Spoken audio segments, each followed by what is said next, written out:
శ్రీ రమణుల ఆశ్రమంలోని జంతువులను కానీ బయట జంతువులను కానీ ఆదరించే తీరుకి కీలకం త్వరలోనే తెలిసిపోయింది. నేను గమనించాను. వారి దృక్పథం రెండు విధాలు. ఒకటి, మానవ తరం నుంచి ఈ జంతువులు పూర్వపు ఉనికి ఎక్కడో ఉండేదని, వాటి పూర్వపు దేహాలను బహుశా మానవ దేహాలను విడిచి తమ సాంగత్యాన్ని వెతుక్కుంటూ కర్మఫలాన్ని అనుభవిద్దామని వచ్చి ఉంటాయని. రెండవది, వారి దృష్టి కేవలం ఈ తలానికే పరిమితం కాదు, ఏ ఆధ్యాత్మిక శిఖరాలను అందుకుంటుంది. అది అంత గొప్ప ఆలోచన. అప్పట్లో మానవుడు జంతువు అభేదం.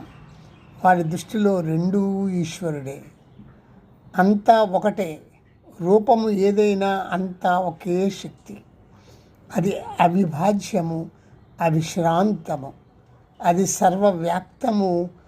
మానవుని మృగాన్ని ఏకసూత్రబద్ధం చేస్తుంది. అది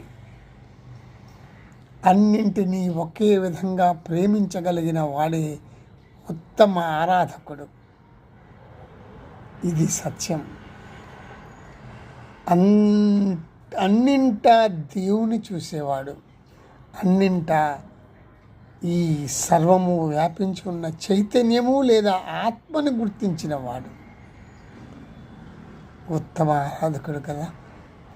ఒక యోధిని పతనాన్నైనా, ఒక పెట్ట కూలిపోవటాన్నైనా సమదృష్టితో చూడగలిగిన వానికి ఎక్కువ తక్కువలు లేవు కదా, అధికులు అధములు లేరు కదా.